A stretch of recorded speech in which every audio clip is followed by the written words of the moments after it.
최근에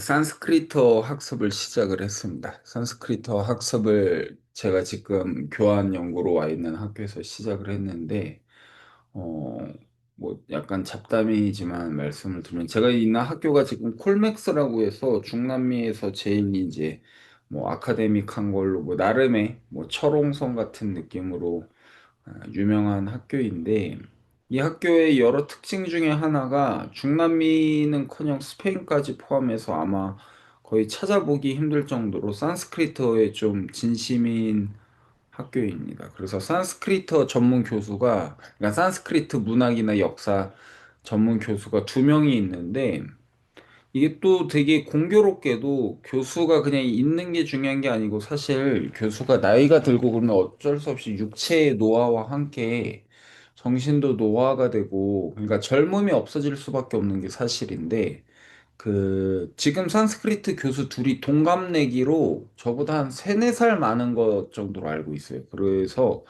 뭐 제가 젊다는 건 아니지만 적어도 학계를 기준으로 했을 때 엄청나게 젊고 에너지가 많고 서로 둘이 또 사이도 좋아서 하는데 산스크리트어를 가르치는 곳에서 제가 이제 수업을 듣게 됐습니다. 저도 왜 산스크리트어냐 그걸 처음 수업 첫 시간에 이제 이야기를 해야 돼서 뭐 그런 이야기를 했었는데 저 같은 경우는 원래는 이제 아실 분은 아시겠지만 이 그 동국대라는 자 공식 그 녹음이니까 많이 볼 수는 없어. 동국대학교라고 하는 그 저기 한국의 아주 훌륭한 학교에 이제 국문과로 들어가서 문학을 처음 관심을 갖게 됐는데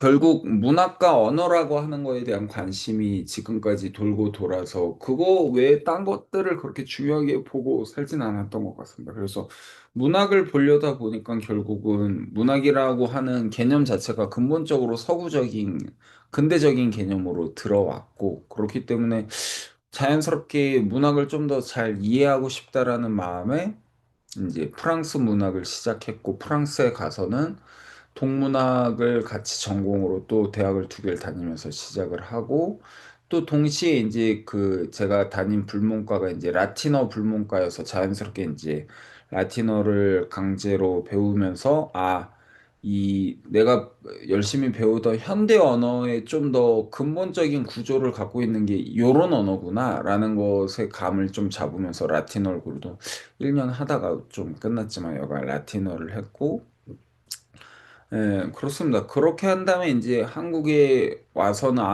내가 이제 문학과 언어에 대해서 조금 요런 느낌이 있구나. 그리고 그 이전에 갖고 있던, 제가 갖고 있던 생각과 합쳐서 뭐 이제 일을 하게 돼서 이제 출판 쪽 일을 하고 번역 일을 하고 이제 그러다가 뭐 그 일을 그만두고 이제 또 더 늦기 전에 그냥 심심풀이로 스페인어로도 좀 이제 문학 언어라고 하는 건 제국적이고 워낙 그 근본적으로 이제 중심 언어들이 사실 있는 걸 부정할 수 없으니까요. 그 중심 언어가 이제 불어, 독어, 영어, 스페인어 이런 언어들이니까 더 나이 들기 전에 스페인어로도 문학을 좀 더 구체적으로 보레스나 이런 작가들을 읽으면 좋겠다라는 생각이 들어서 이제 스페인어를 배우러 회사를 다 그만두고 넘기고 이제 넘기지 말고 그냥 없애고 갔어야 됐다라는 게 지금의 제 생각이긴 하지만요. 여간 뭐 다 넘기고 이제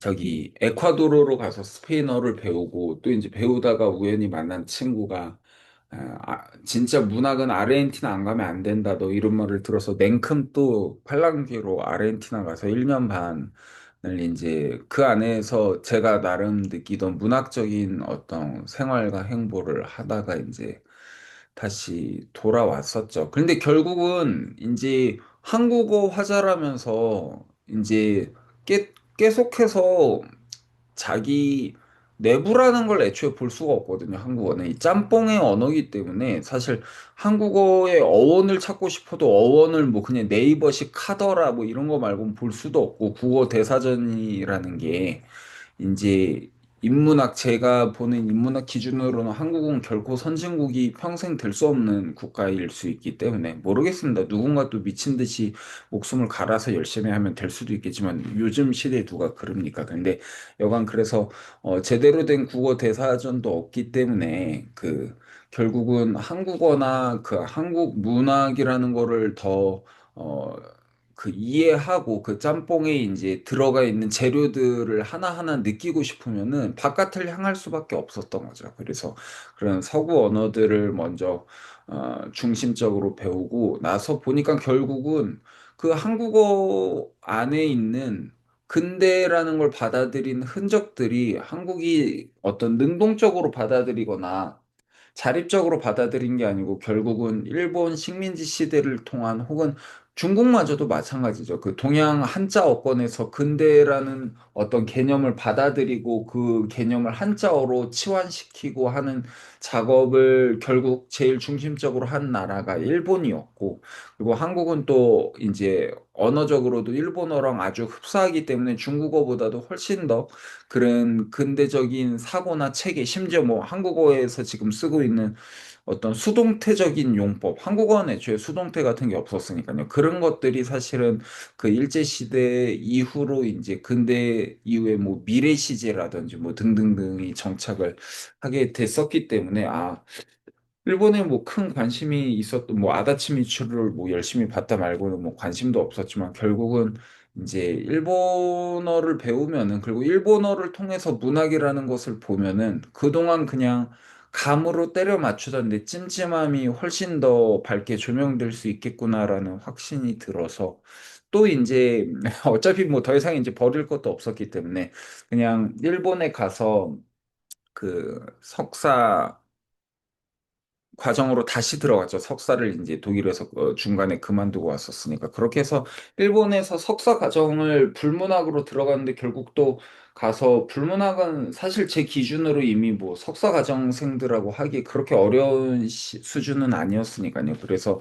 그때 이제 석사 과정에서 제일 열심히 했던 게 고전 그리스어, 그러니까 히라버였던 거죠. 그래서 히라버를 1년 내내 정화막당 수업도 듣고 그 안에서 히라버 수업을 들으면서 결국은 이제 뭐 지금도 다 까먹고 뭐 잘하는 건 아니지만 언젠가 사실 한국 돌아오면 다시 곧장 하려고 했지만 이제 조금 이 뒤에 말씀드리겠지만 계획의 변경이 올 수밖에 없을 것 같긴 하지만, 그렇게 해서 히라버를 이제 1년 동안 배우면서 아리스토텔레스 시학을 좀 맛배기로 좀 한 학기 정도 읽고 이제 오디세이아도 읽고 이제 히라버가 어느 정도 그 다음에는 또 남미로 와야 되기 때문에 좀 쉬고 있는 상황이었던 거죠.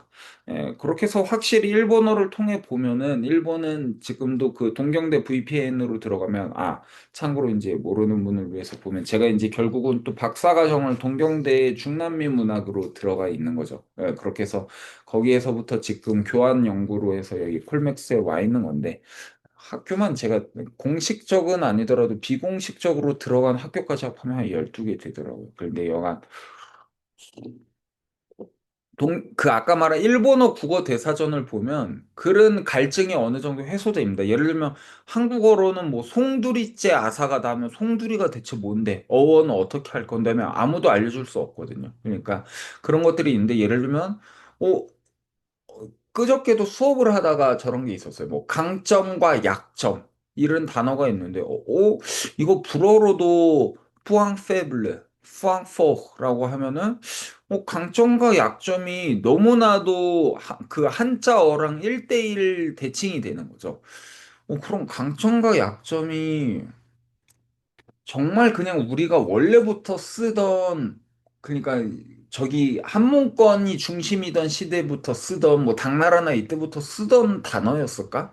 고민이 되는 거죠. 근데 그럴 때 한국어로는 찾아봤자 나올 수가 없어요. 국어 사전이나 이런 거 찾아봤자 강점과 약점에 그냥 요새 쓰는 용례들이나 출처도 알 수 없는 그냥 용례들이나 무지막지하게 나오고, 요새 인터넷 뉴스에서 나오던 출처나 나오지 그걸 알 수가 없거든요. 근데 그런 것들을 일본어 국어 대사전을 그 돈 내고 쓰는 거 이제 동경대 얘기를 한 이유는 그 동경대 IP로 들어가면 공짜로 볼 수 있거든요. 그 학생 그걸로. 근데 여간 들어가서 보면은 뭐 그 강점 약점은 제가 게을러 들어서 보지 않았지만 임의, 뭐 임의상수, 랜덤에 대한 번역어인데 그 단어를 찾으면은 아 이게 어 언제 처음에 그 랜덤에 대한 번역으로 수학 어떤 그 매뉴얼 그 사전에 처음 등재되었다 이런 것까지 나타난다라는 거죠. 그렇기 때문에 우리가 사실 역사나 이런 것도 끊임없이 버무리다 보니까 후대 사람 입장에서 약간 그 옛날 절 같은 거 가보면 그런 경험 해보신 분이 있을 텐데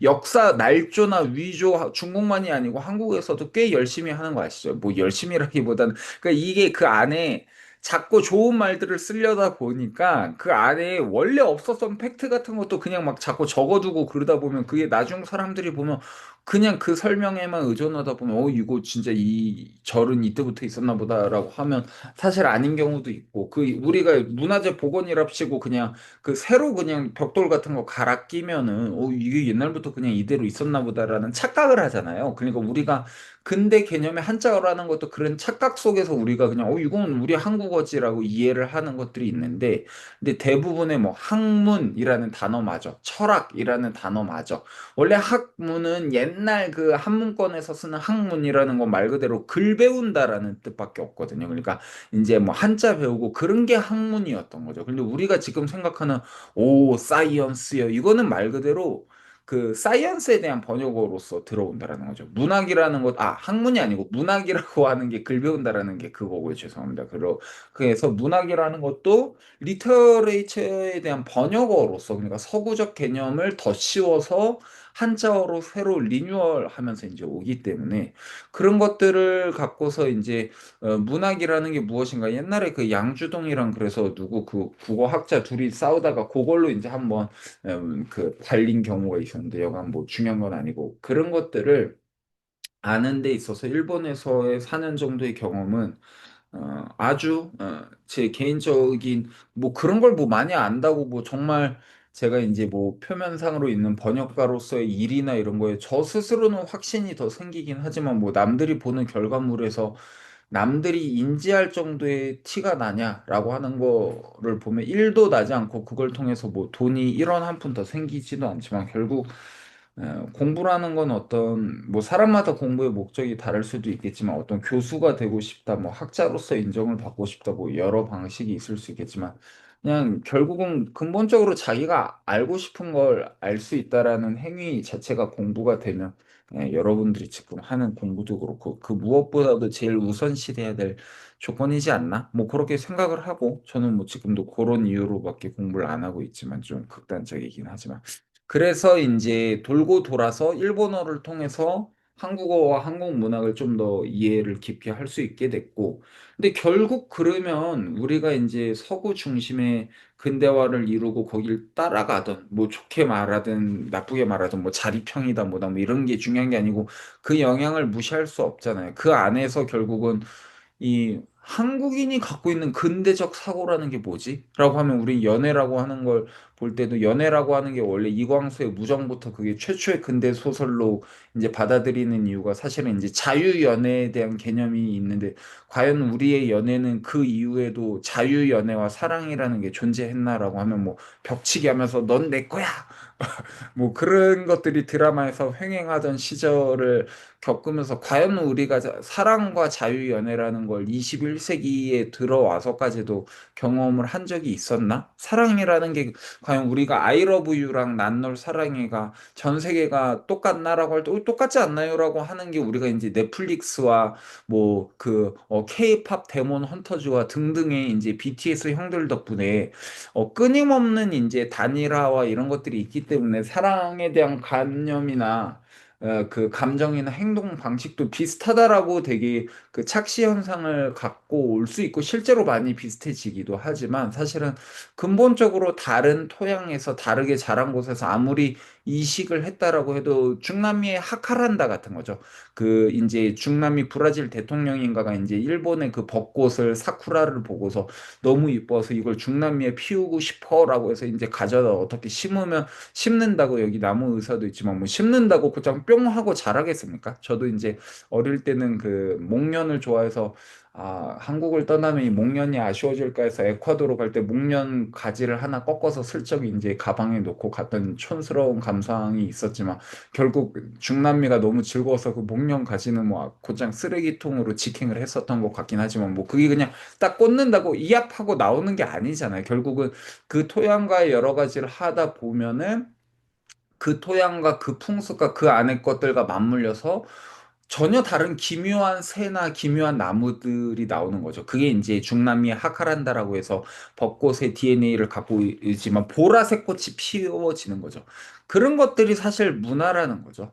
약간 그래서 그런 것들을 이제 이해하는 데 있어서 근데 인도 유럽어의 영향을 혹은 한국어가 그 언제도 자립적인 어떤 언어도 자립적인 언어는 없다고 하지만 한국어는 끊임없이 받아들임이 지금 케이팝 데몬 헌터즈에 와서는 눈물을 흘려야 될 시기가 왔지만 BTS 형들이 와서 모두가 뜻도 모르면서 뭐 난 널 사랑해 이런 단어를 이제 따라 부르는 이제 그 꼬맹이들의 시대에 와서는 이제 좀 더 다른 시대가 왔지만 끊임없이 사실은 저희 이제 이 단체 이름도 사실 대강 지은 거긴 하지만 옹긴과 드림이라는 것도 결국은 어떤 문화를 받아들이고 더 성장하고 근대화를 이룬다라는 건 어떻게든 그 옮기는 과정에서 오역이 있을 수도 있고 어떤 틀린 게 있을 수도 있어도 무조건적으로 옮기고 어떻게든 그걸 꾸역꾸역 받아들였기 때문에 지금 우리가 갖고 있는 한국어 혹은 한국 문화라는 것들의 토양이 점점 확장이 될 수 있었고 그 덕분에 뭐다? K-팝 데몬 헌터즈까지 나왔다. 그래서 K-팝 데몬 헌터즈 시즌 2를 보고 싶으면 뭐다? 이 옹긴과 드림의 이 후원 안 하시는 분들도 후원을 좀 하시라. 그러면 언젠가 K-팝 데몬 말고 엔젤 뭐 드림즈 같은 것들이 이제 나올 수도 있겠다라는 헛소리를 하지만 근데 여간 다시 돌아서 죄송합니다. 아침에 일어나자마자 말을 하다 보니까 결국은 인도 유럽어에 우리가 영향을 그러면 그 근대에만 급급해서 받아들일 만큼 우리는 평생 자성할 수 없는 방식으로 인도 유럽어를 받아들일 수밖에 없을까? 라는 생각을 하면은 제 생각은 그렇지 않다라는 거죠. 왜냐면은 우리가 인도 유럽어를 훨씬 더 유구한 역사 속에서 이미 오래전에 우리가 너무 그 영어나 불어나 이런 어떤 서구 문학을 단순히 바깥의 것으로만 인식을 하는 거는 너무 근시안적이고 그것들을 좀 더 자성적으로 받아들이기 위해서라는 우리 안에 DNA에 이미 하카란다처럼 숨어져 있던 인도 유럽어적 DNA를 좀 더 자극하고 깨우면 좋지 않을까? 라는 생각으로 이제 저도 돌고 돌아 40이 넘어서 생각이 미쳤는데 결국 뭐냐? 우리가 한문 어권에서 한문이라는 것도 사실 한국어랑 어족적으로 아무 상관이 없죠. 그거에 대한 이제 접이식 뭔가 이식을 많이 받았는데, 근데 그 한문에 큰 영향을 미친 게 뭐냐라고 하면 바로 불교 문화이고, 그 불교 문화라고 하면 결국 이 산스크리트 어권에 이제 영향을 받아들였다라는 거죠. 크게. 그 당시 이제 쿠마라 지바나 이런 사람들이 번역을 해서 산스크리트어나 빨리어가 혹은 그 근처에 어떤 그 프라크리트 언어라고 하는 이제 제가 조금 지식이 넓어졌습니다. 또 이제 약간 그 거짓말을 하기 위한 지식을 넓히고 있는데 여가 그런 언어들로 이제 부처의 언어들이 이제 번역을 돼 왔었던 거죠. 그래서 지금은 이제 거의 모든 불교 텍스트들은 다 한문어로 다 있고 그 한문을 우리도 한글이 다시 이제 개발된 이후에 열심히 이제 동국대 중심으로 운영을 해서 몇십 년에 걸려서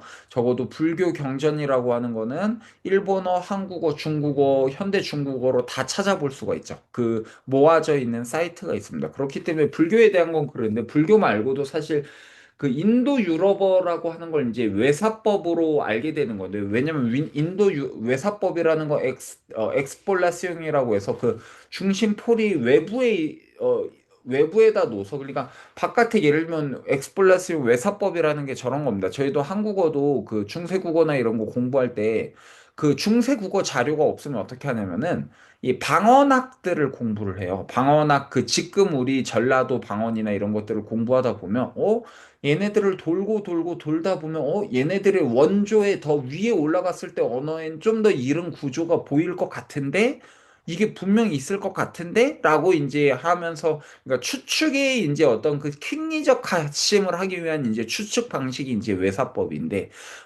그것을 이제 하다 보면 그 언어학자들이 인도어와 유럽어에는 무조건 모체 언어가 있다. 그게 인도 유럽어다라고 하면서 이제 올라가고 각 언어의 이제 그 가장 대표적인 고전어들이 바로 라틴어와 그 고전 그리스어라는 게 서양의 주축을 갖고 있고 근데 뭐 히라버 교육도 이제 유럽에서도 한번 그 단절됐다가 다시 하고 그러니까 히랍이라는 게 항상 그 전면에 나와 있지 않았죠. 그런데 재미난 거는 산스크리트어라고 하는 거는 재미나게도 그 유구한 전통이 끊이지 않고 계속해서 이루어져서 와서 지금 제가 이제 배우고 있는 게 산스크리트어 클래식 고전 산스크리트어를 이제 배우는 과정에 들어갔습니다. 그리고 그 수업이 녹록치가 않은 게 하루 3시간씩 주 4일 때려 박습니다, 교수가.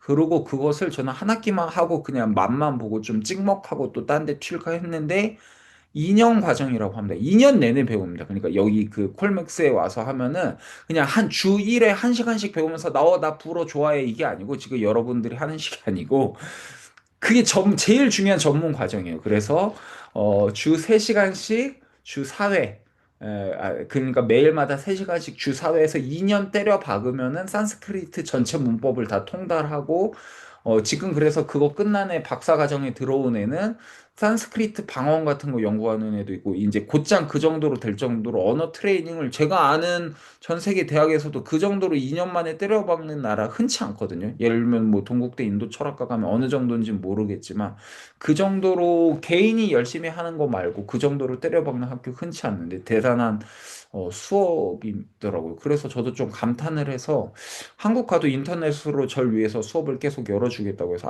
땡큐이긴 한데 그러면 한국 가면 12시에서 새벽 3시까지 들어야 되는데 이걸 제가 나이 들어서 들을 체력이 있을까라고 하지만 지금 상당히 재밌어서 지금 막 산스크리트 이 데바나가리 그 이상한 꼬불꼬불 문자 있죠. 그거 그리는 것들 이제 배우기 시작했는데 한글이랑 좀 되게 비슷합니다. 그래서 한글이 산스크리트를 참고했다라는 썰도 좀 있는 걸로 알고 있고요. 그래서 아, 그런 걸 배우고 있는데 좀 말이 길어졌지만 결국 그래서 뭐 이런저런 취미로 산스크리트어랑 이번 제 학기에서는 오토바이 정비 수업 이 두 개가 저에겐 아주 균등하게 저의 많은 시간과 열정을 가져갈 것을 의심치 않고 그 사이사이에 이제 코르타사를 번역을 하고 있는데요. 뭐 가르치는 일도 하고 있고요. 그렇습니다. 그게 거의 제 일과인데 근데 그 산스크리트어가 또 히라보랑 다른 재미난 게 산스크리트어는요, 단 하나의 산스크리트어입니다. 그게 뭔 말이냐면 고전 히라버를 여기 좀 찍먹해보고 계신 분들이 있는 걸 알고 있는데 히라버는 결국 그 지방이나 그 어떤 시기에 따라서 뭐 코인의 그리스어, 아티카 그리스어 이러면서 결국은 같은 히라버라고 하지만 어찌 보면 그게 당연하죠. 시간이 변하면서 완전한 건 없고 더 새로운 지식에 더 새로운 걸 추구하기 때문에 이전 언어들과 다른 중심이 없고 계속해서 히라버도 변하고 상실되고 사라지잖아요. 그런데 이제 산스크리트어는 그 파니니라는 아저씨가 있어요. 파니니. 오씨 보면서 파니니 하면 빵 먹어야 되나? 샌드위치인가? 약간 이런 생각으로 저는 어제도 그 차마 질문은 못했습니다. 제가 나이 40이 돼서 그런 걸 저보다 몇 살 안 많은 교수한테 파니니는 뭐 먹는 빵인가? 이런 또 드립을 날리긴 이제 저보다 너무 나이 어린 친구들이 있어서 저도 나름의 채통이라는 게 있어서 그런 말은 묻지 않았는데 여간 파니니가 그 산스크리트어를 집대성한 최고의 문법학자예요. 그래서 그 기원전 5세기인가? 그때부터 이제 활동해서 그 제일 유명한 그 브라만 계급의 이제 사람이었거든요. 그래서 그 사람이 모든 이게 가장 유명한 걔네들은 종교 제례 언어로서 이제 산스크리트어가 문학 언어 말고도 되게 중요했기 때문에 이게 진짜 왔다지. 이게 정말 최고의 산스크리트어지. 우리도 그런 개념이 만들어지고 나면 이게 진짜 베토벤이지, 이게 진짜 모차르트지를 부정하지 않고 변형시키지 않고 계속 보게 되는 어느 그 캐논화 과정이라는 게 생기잖아요. 그 산스크리트어는 그 고전화 과정을 상당히 일찍 이룩했었습니다. 그렇기 때문에 산스크리트어는 단 하나의 산스크리트어로 추격됩니다. 그러니까 히라버는 우리가 보통 아마 코인의 그 히라버로 배우는데 그걸 나중에 이제 자기가 원하는 오디세이아나 이런 거 보려면 엄청나게 박 터지게 어휘나 이런 거 새로 보고 이래야 되거든요. 근데 산스크리트어는 단 하나의 고전 산스크리트어로 그 안에 문법의 정교함과 이런 것들이 그 지금 제 그 요거 가르치는 교수가 라틴어랑 히라버도 되게 잘하는 사람이거든요. 그 엄청난 사람이에요. 어떻게 저 배불뚝이 아저씨가 저렇게까지 지성적이지? 그리고 그러면서도 푸근하면서도 매력적이고 귀엽고 착하지? 제가 좀 반한 아저씨가 있는데 여간 우리 세르히오 아르만도 씨, 저희 친구입니다. 너나들이 하고 있는데 여간 그 친구 말을 들어도 훨씬 더 정교하게 그 문법적 완성이 돼 있는 게 이제 산스크리트어고 그래서 그 이후로 아직까지도 미친놈들이 많아서요. 그 얘네들은 왜냐면 이게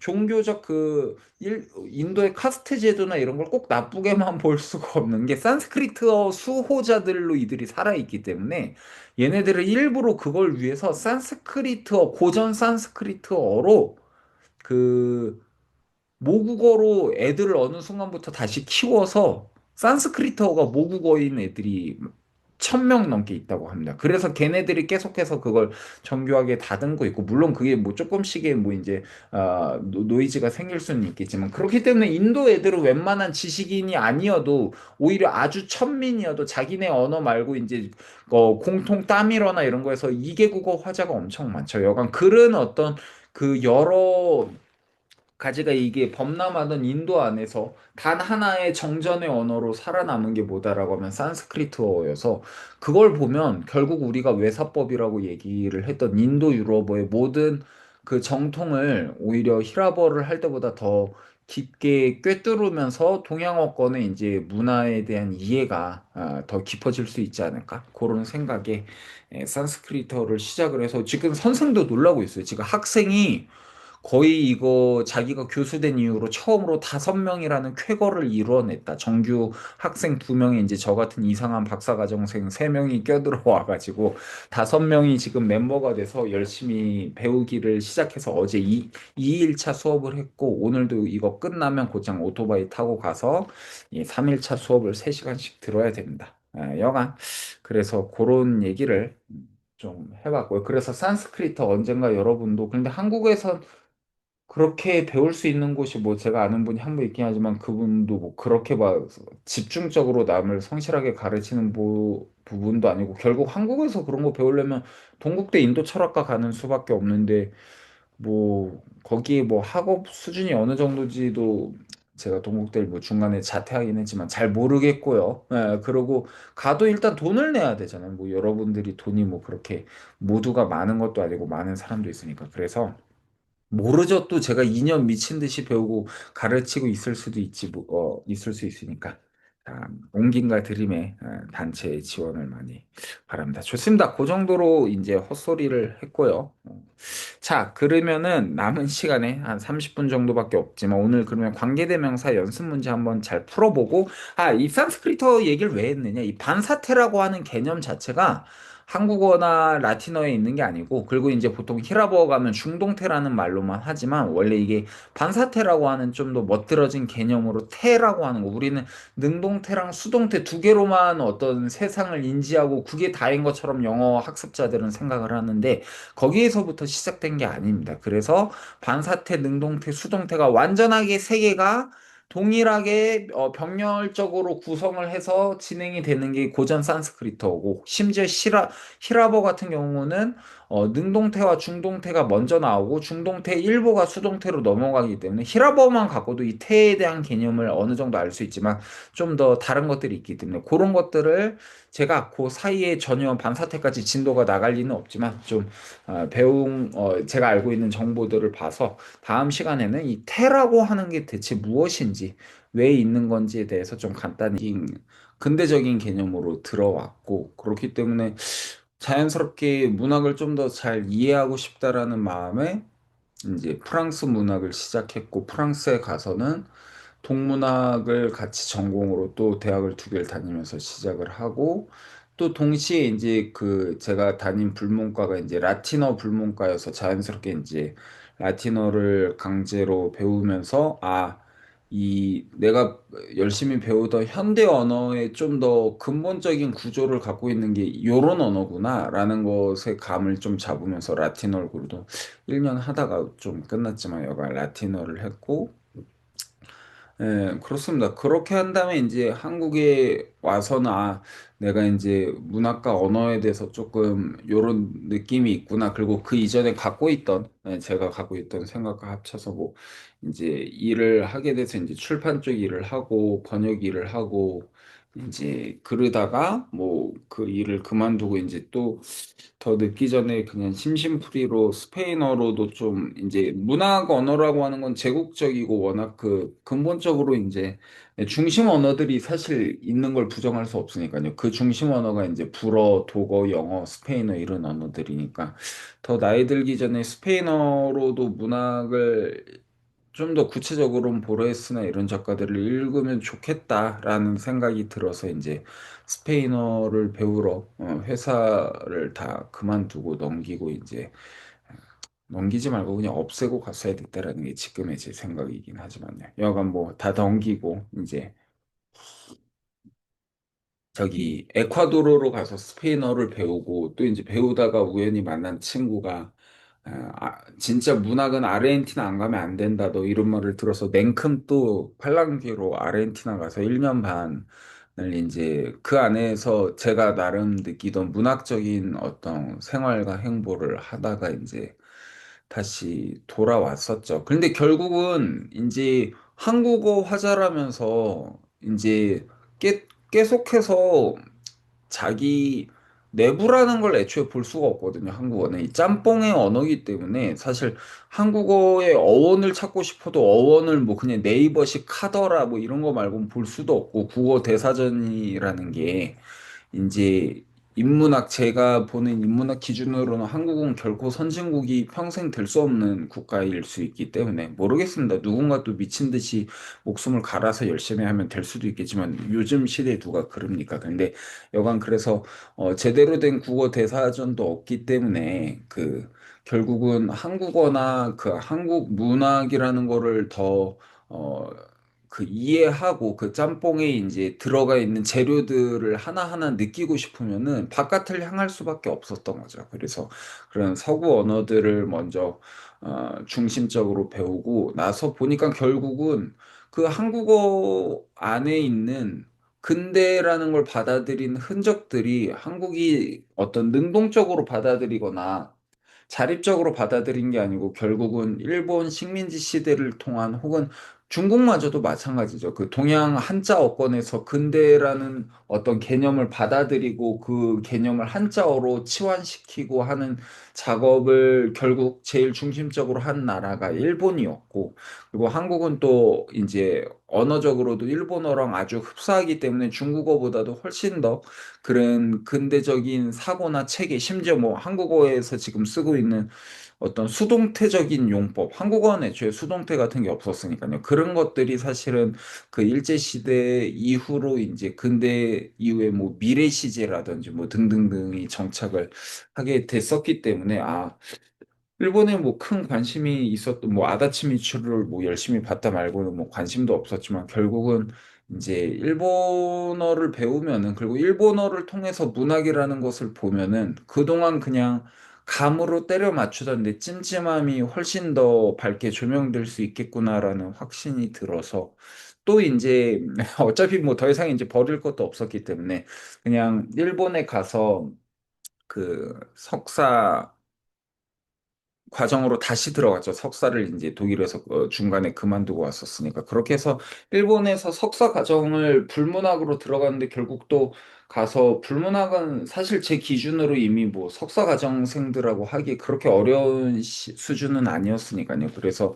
그때 이제 석사 과정에서 제일 열심히 했던 게 고전 그리스어, 그러니까 히라버였던 거죠. 그래서 히라버를 1년 내내 정화막당 수업도 듣고 그 안에서 히라버 수업을 들으면서 결국은 이제 뭐 지금도 다 까먹고 뭐 잘하는 건 아니지만 언젠가 사실 한국 돌아오면 다시 곧장 하려고 했지만 이제 조금 이 뒤에 말씀드리겠지만 계획의 변경이 올 수밖에 없을 것 같긴 하지만 그렇게 해서 히라버를 이제 1년 동안 배우면서 아리스토텔레스 시학을 좀 맛배기로 좀 한 학기 정도 읽고 이제 오디세이아도 읽고 이제 히라버가 어느 정도 그 다음에는 또 남미로 와야 되기 때문에 좀 쉬고 있는 상황이었던 거죠.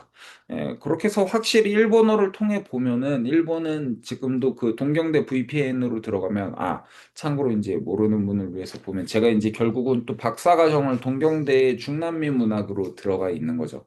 그렇게 해서 거기에서부터 지금 교환 연구로 해서 여기 콜맥스에 와 있는 건데 학교만 제가 공식적은 아니더라도 비공식적으로 들어간 학교까지 합하면 한 12개 되더라고요. 그런데 여간 그 아까 말한 일본어 국어 대사전을 보면 그런 갈증이 어느 정도 해소됩니다. 예를 들면 한국어로는 뭐 송두리째 아사가다 하면 송두리가 대체 뭔데? 어원은 어떻게 할 건데 하면 아무도 알려줄 수 없거든요. 그러니까 그런 것들이 있는데 예를 들면 어, 그저께도 수업을 하다가 저런 게 있었어요. 뭐 강점과 약점 이런 단어가 있는데 이거 불어로도 뿌앙페블레, 뿌앙포라고 하면은 강점과 약점이 너무나도 그 한자어랑 1대1 대칭이 되는 거죠. 그럼 강점과 약점이 정말 그냥 우리가 원래부터 쓰던 그러니까 저기 한문권이 중심이던 시대부터 쓰던 뭐 당나라나 이때부터 쓰던 단어였을까? 고민이 되는 거죠. 근데 그럴 때 한국어로는 찾아봤자 나올 수가 없어요. 국어 사전이나 이런 거 찾아봤자 강점과 약점에 그냥 요새 쓰는 용례들이나 출처도 알 수 없는 그냥 용례들이나 무지막지하게 나오고 요새 인터넷 뉴스에서 나오던 출처나 나오지 그걸 알 수가 없거든요. 근데 그런 것들을 일본어 국어 대사전을 그 돈 내고 쓰는 거 이제 동경대 얘기를 한 이유는 그 동경대 IP로 들어가면 공짜로 볼 수 있거든요. 그 학생 그걸로. 근데 여간 들어가서 보면은 뭐 그 강점 약점은 제가 게을러서 보지 않았지만 임의, 뭐 임의상수, 랜덤에 대한 번역어인데 그 단어를 찾으면은 이게 어 언제 처음에 그 랜덤에 대한 번역으로 수학 어떤 그 매뉴얼 그 사전에 처음 등재되었다. 이런 것까지 나타난다라는 거죠. 그렇기 때문에 우리가 사실 역사나 이런 것도 끊임없이 버무리다 보니까 후대 사람 입장에서 약간 그 옛날 절 같은 거 가보면 그런 경험 해보신 분이 있을 텐데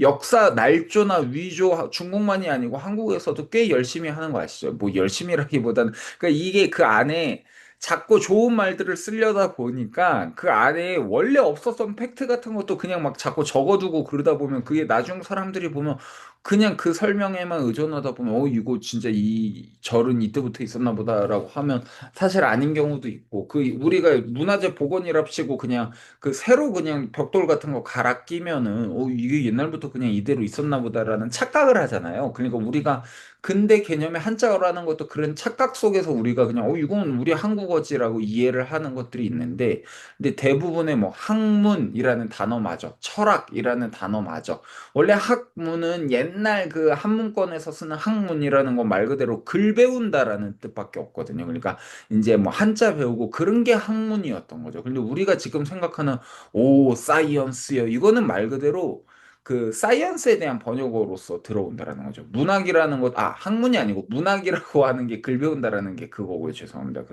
그래서 문학이라는 것도 리터레이처에 대한 번역어로서 그러니까 서구적 개념을 더 씌워서 한자어로 새로 리뉴얼하면서 이제 오기 때문에 그런 것들을 갖고서 이제 문학이라는 게 무엇인가 옛날에 그 양주동이랑 그래서 누구 그 국어학자 둘이 싸우다가 그걸로 이제 한번 그 달린 경우가 있었는데 여간 뭐 중요한 건 아니고 그런 것들을 아는 데 있어서 일본에서의 4년 정도의 경험은 아주 제 개인적인 뭐 그런 걸 뭐 많이 안다고 뭐 정말 제가 이제 뭐 표면상으로 있는 번역가로서의 일이나 이런 거에 저 스스로는 확신이 더 생기긴 하지만 뭐 남들이 보는 결과물에서 남들이 인지할 정도의 티가 나냐라고 하는 거를 보면 1도 나지 않고 그걸 통해서 뭐 돈이 1원 한 푼 더 생기지도 않지만 결국 공부라는 건 어떤 뭐 사람마다 공부의 목적이 다를 수도 있겠지만 어떤 교수가 되고 싶다, 뭐 학자로서 인정을 받고 싶다, 뭐 여러 방식이 있을 수 있겠지만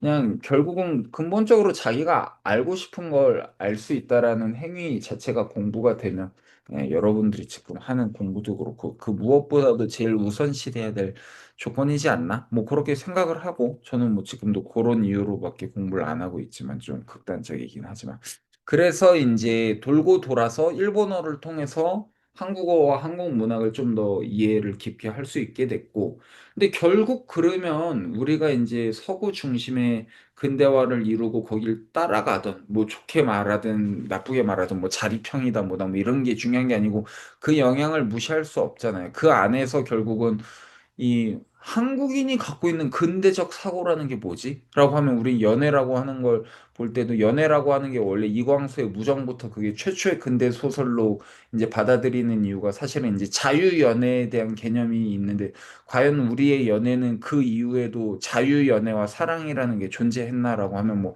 벽치기 하면서 넌 내 거야! 뭐 그런 것들이 드라마에서 횡행하던 시절을 겪으면서 과연 우리가 사랑과 자유연애라는 걸 21세기에 들어와서까지도 경험을 한 적이 있었나? 사랑이라는 게 과연 우리가 I love you랑 난 널 사랑해가 전 세계가 똑같나라고 할 때 똑같지 않나요라고 하는 게 우리가 이제 넷플릭스와 뭐 그 K-팝 데몬 헌터즈와 등등의 이제 BTS 형들 덕분에 끊임없는 이제 단일화와 이런 것들이 있기 때문에 사랑에 대한 관념이나 그 감정이나 행동 방식도 비슷하다라고 되게 그 착시 현상을 갖고 올 수 있고 실제로 많이 비슷해지기도 하지만 사실은 근본적으로 다른 토양에서 다르게 자란 곳에서 아무리 이식을 했다라고 해도 중남미의 하카란다 같은 거죠. 그 이제 중남미 브라질 대통령인가가 이제 일본의 그 벚꽃을 사쿠라를 보고서 너무 이뻐서 이걸 중남미에 피우고 싶어라고 해서 이제 가져다 어떻게 심으면 심는다고 여기 나무 의사도 있지만 뭐 심는다고 그냥 뿅 하고 자라겠습니까? 저도 이제 어릴 때는 그 목련을 좋아해서 한국을 떠나면 이 목련이 아쉬워질까 해서 에콰도르 갈 때 목련 가지를 하나 꺾어서 슬쩍 이제 가방에 놓고 갔던 촌스러운 감상이 있었지만 결국 중남미가 너무 즐거워서 그 목련 가지는 뭐 곧장 쓰레기통으로 직행을 했었던 것 같긴 하지만 뭐 그게 그냥 딱 꽂는다고 이합하고 나오는 게 아니잖아요. 결국은 그 토양과 여러 가지를 하다 보면은 그 토양과 그 풍습과 그 안의 것들과 맞물려서 전혀 다른 기묘한 새나 기묘한 나무들이 나오는 거죠. 그게 이제 중남미의 하카란다라고 해서 벚꽃의 DNA를 갖고 있지만 보라색 꽃이 피워지는 거죠. 그런 것들이 사실 문화라는 거죠.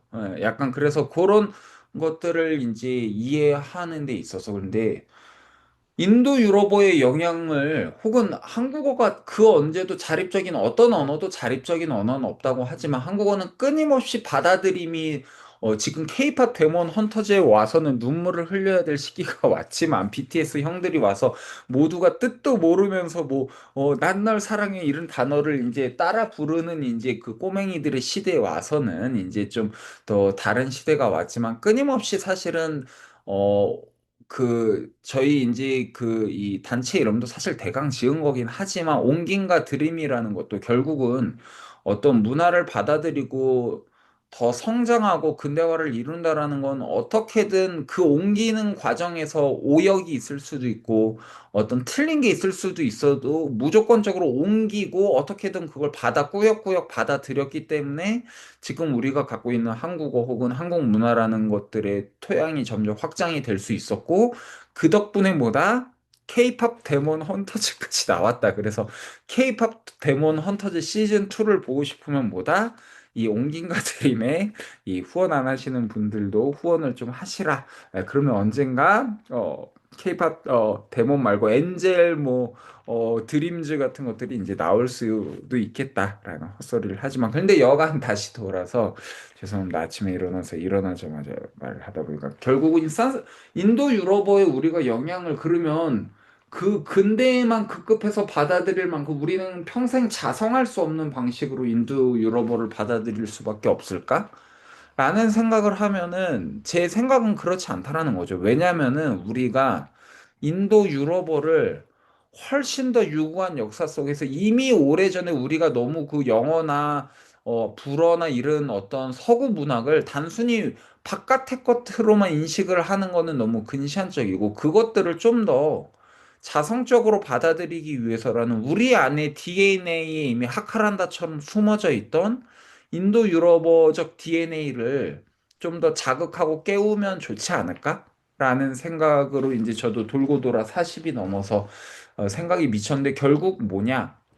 우리가 한문어권에서 한문이라는 것도 사실 한국어랑 어족적으로 아무 상관이 없죠. 그거에 대한 이제 접이식 그 뭔가 이식을 많이 받았는데, 근데 그 한문에 큰 영향을 미친 게 뭐냐라고 하면 바로 불교 문화이고, 그 불교 문화라고 하면 결국 이 산스크리트어권에 이제 영향을 받아들였다라는 거죠. 크게. 그 당시 이제 쿠마라 지바나 이런 사람들이 번역을 해서 산스크리트어나 빨리어가 혹은 그 근처에 어떤 그 프라크리트 언어라고 하는 이제 제가 조금 지식이 넓어졌습니다. 또 이제 약간 그 거짓말을 하기 위한 지식을 넓히고 있는데 여가 그런 언어들로 이제 부처의 언어들이 이제 어, 번역을 돼 왔었던 거죠. 그래서 지금은 이제 거의 모든 불교 텍스트들은 다 한문어로 다 있고 그 한문을 우리도 한글이 다시 이제 개발된 이후에 열심히 이제 동국대 중심으로 운영을 해서 몇십 년에 걸려서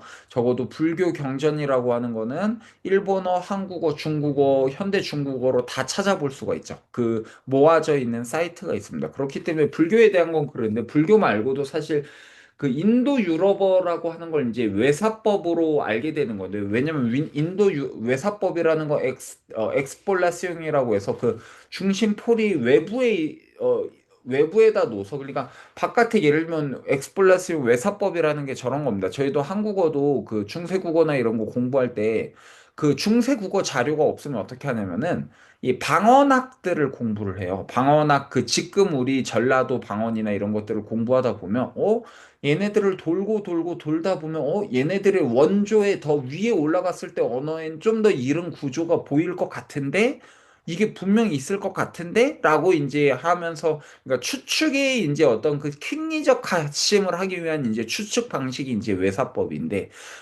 그것을 이제 하다 보면 그 언어학자들이 인도어와 유럽어에는 무조건 모체 언어가 있다. 그게 인도 유럽어다라고 하면서 이제 올라가고 각 언어의 이제 그 가장 대표적인 고전어들이 바로 라틴어와 그 고전 그리스어라는 게 서양의 주축을 갖고 있고 근데 뭐 히랍어 교육도 이제 유럽에서도 한번 그 단절됐다가 다시 하고 보니까 히랍이라는 게 항상 그 전면에 나와 있지 않았죠. 그런데 재미난 거는 산스크리트어라고 하는 거는 재미나게도 그 유구한 전통이 끊이지 않고 계속해서 이루어져서 와서 지금 제가 이제 배우고 있는 게 산스크리트어 클래식 고전 산스크리트어를 이제 배우는 과정에 들어갔습니다. 그리고 그 수업이 녹록치가 않은 게 하루 3시간씩 주 4일 때려 박습니다, 교수가. 그러고 그것을 저는 한 학기만 하고 그냥 맛만 보고 좀 찍먹하고 또 딴 데 튈까 했는데 2년 과정이라고 합니다. 2년 내내 배웁니다. 그러니까 여기 그 콜맥스에 와서 하면은 그냥 한 주 1회 1시간씩 배우면서 나 불어 좋아해 이게 아니고 지금 여러분들이 하는 시간이고 그게 제일 중요한 전문 과정이에요. 그래서 주 3시간씩 주 4회 그러니까 매일마다 3시간씩 주 4회에서 2년 때려 박으면은 산스크리트 전체 문법을 다 통달하고 지금 그래서 그거 끝난 애 박사과정에 들어온 애는 산스크리트 방언 같은 거 연구하는 애도 있고 이제 곧장 그 정도로 될 정도로 언어 트레이닝을 제가 아는 전 세계 대학에서도 그 정도로 2년 만에 때려박는 나라 흔치 않거든요. 예를 들면 뭐 동국대 인도 철학과 가면 어느 정도인지는 모르겠지만 그 정도로 개인이 열심히 하는 거 말고 그 정도로 때려박는 학교 흔치 않는데 대단한 수업이더라고요. 그래서 저도 좀 감탄을 해서 한국 가도 인터넷으로 절 위해서 수업을 계속 열어주겠다고 해서 땡큐이긴 한데 그러면 한국 가면 12시에서 새벽 3시까지 들어야 되는데 이걸 제가 나이 들어서 들을 체력이 있을까라고 하지만 지금 상당히 재밌어서 지금 막 산스크리트 이 데바나가리 그 이상한 꼬불꼬불 문자 있죠. 그거 그리는 것들 이제 배우기 시작했는데 한글이랑 좀 되게 비슷합니다. 그래서 한글이 산스크리트를 참고했다라는 썰도 좀 있는 걸로 알고 있고요. 그래서 아, 그런 걸 배우고 있는데 좀 말이 길어졌지만 결국 그래서 뭐 이런저런 취미로 산스크리트어랑 이번 제 학기에서는 오토바이 정비 수업 이 두 개가 저에겐 아주 균등하게 저의 많은 시간과 열정을 가져갈 것을 의심치 않고 그 사이사이에 이제 코르타사를 번역을 하고 있는데요. 뭐 가르치는 일도 하고 있고요. 그렇습니다. 그게 거의 제 일과인데, 근데 그 산스크리트어가 또 히라보랑 다른 재미난 게 산스크리트어는요, 단 하나의 산스크리트어입니다. 그게 뭔 말이냐면 고전 히라버를 여기 좀 찍먹해보고 계신 분들이 있는 걸 알고 있는데 히라버는 결국 그 지방이나 그 어떤 시기에 따라서 뭐 코인의 그리스, 아티카 그리스 이러면서 결국은 같은 히라버라고 하지만 어찌 보면 그게 당연하죠. 시간이 변하면서 완전한 건 없고 더 새로운 지식에 더 새로운 걸 추구하기 때문에 이전 언어들과 다른 중심이 없고 계속해서 히라버도 변하고 상실되고 사라지잖아요. 그런데 이제 산스크리트어는 그 파니니라는 아저씨가 있어요. 파니니. 오씨 보면서 파니니 하면 빵 먹어야 되나? 샌드위치인가? 약간 이런 생각으로 저는 어제도 그 차마 질문은 못했습니다. 제가 나이 40이 돼서 그런 걸 저보다 몇 살 안 많은 교수한테 파니니는 뭐 먹는 빵인가? 이런 또 드립을 날리긴 이제 저보다 너무 나이 어린 친구들이 있어서 저도 나름의 채통이라는 게 있어서 그런 말은 묻지 않았는데 여간 파니니가 그 산스크리트어를 집대성한 최고의 문법학자예요. 그래서 그 기원전 5세기인가? 그때부터 이제 활동해서 그 제일 유명한 그 브라만 계급의 이제 사람이었거든요. 그래서 그 사람이 모든 이게 가장 유명한 그 걔네들은 종교 제례 언어로서 이제 산스크리트어가 문학 언어 말고도 되게 중요했기 때문에 이게 진짜 왔다지. 이게 정말 최고의 산스크리트어지. 우리도 그런 개념이 만들어지고 나면 이게 진짜 베토벤이지, 이게 진짜 모차르트지를 부정하지 않고 변형시키지 않고 계속 보게 되는 어느 그 캐논화 과정이라는 게 생기잖아요. 그 산스크리트어는 그 고전화 과정을 상당히 일찍 이룩했었습니다. 그렇기 때문에 산스크리트어는 단 하나의 산스크리트어로 추격됩니다. 그러니까 히라버는 우리가 보통 아마 코인의 그 히라버로 배우는데 그걸 나중에 이제 자기가 원하는 오디세이아나 이런 거 보려면 엄청나게 박 터지게 어휘나 이런 거 새로 보고 이래야 되거든요. 근데 산스크리트어는 단 하나의 고전 산스크리트어로 그 안에 문법의 정교함과 이런 것들이 그 지금 제 그 요거 가르치는 교수가 라틴어랑 히라버도 되게 잘하는 사람이거든요. 그 엄청난 사람이에요. 어떻게 저 배불뚝이 아저씨가 저렇게까지 지성적이지. 그리고 그러면서도 푸근하면서도 매력적이고 귀엽고 착하지. 제가 좀 반한 아저씨가 있는데 여간 우리 세르히오 아르만도 씨, 저의 친구입니다. 너나들이 하고 있는데 여간 그 친구 말을 들어도 훨씬 더 정교하게 그 문법적 완성이 돼 있는 게 이제 산스크리트어고 그래서 그 이후로 아직까지도 미친놈들이 많아서요. 그 얘네들은 왜냐면 이게 종교적 인도의 카스트 제도나 이런 걸 꼭 나쁘게만 볼 수가 없는 게 산스크리트어 수호자들로 이들이 살아있기 때문에 얘네들은 일부러 그걸 위해서 고전 산스크리트어로 그 모국어로 애들을 어느 순간부터 다시 키워서 산스크리트어가 모국어인 애들이 1,000명 넘게 있다고 합니다. 그래서 걔네들이 계속해서 그걸 정교하게 다듬고 있고, 물론 그게 뭐 조금씩의 뭐 이제, 노이즈가 생길 수는 있겠지만, 그렇기 때문에 인도 애들은 웬만한 지식인이 아니어도, 오히려 아주 천민이어도 자기네 언어 말고 이제, 공통 따미러나 이런 거에서 이개국어 화자가 엄청 많죠. 여간 그런 어떤 여러 가지가 이게 범람하던 인도 안에서 단 하나의 정전의 언어로 살아남은 게 뭐다라고 하면 산스크리트어여서 그걸 보면 결국 우리가 외사법이라고 얘기를 했던 인도 유럽어의 모든 그 정통을 오히려 히라버를 할 때보다 더 깊게 꿰뚫으면서 동양어권의 이제 문화에 대한 이해가 더 깊어질 수 있지 않을까? 그런 생각에 산스크리트어를 시작을 해서 지금 선생도 놀라고 있어요. 지금 학생이 거의 이거 자기가 교수된 이후로 처음으로 5명이라는 쾌거를 이루어냈다. 정규 학생 2명에 이제 저 같은 이상한 박사과정생 3명이 껴들어와가지고 5명이 지금 멤버가 돼서 열심히 배우기를 시작해서 어제 2일차 수업을 했고 오늘도 이거 끝나면 곧장 오토바이 타고 가서 이 3일차 수업을 3시간씩 들어야 됩니다. 여간 그래서 그런 얘기를 좀 해봤고요. 그래서 산스크리트 언젠가 여러분도 근데 한국에서 그렇게 배울 수 있는 곳이 뭐 제가 아는 분이 한 분 있긴 하지만 그분도 뭐 그렇게 막 집중적으로 남을 성실하게 가르치는 부분도 아니고 결국 한국에서 그런 거 배우려면 동국대 인도 철학과 가는 수밖에 없는데 거기에 뭐 학업 수준이 어느 정도인지도 제가 동국대를 뭐 중간에 자퇴하긴 했지만 잘 모르겠고요. 예, 그러고 가도 일단 돈을 내야 되잖아요. 뭐 여러분들이 돈이 뭐 그렇게 모두가 많은 것도 아니고 많은 사람도 있으니까. 그래서 모르죠. 또 제가 2년 미친 듯이 배우고 가르치고 있을 수도 있지, 있을 수 있으니까. 온기인가 드림의 단체 지원을 많이 바랍니다. 좋습니다. 그 정도로 이제 헛소리를 했고요.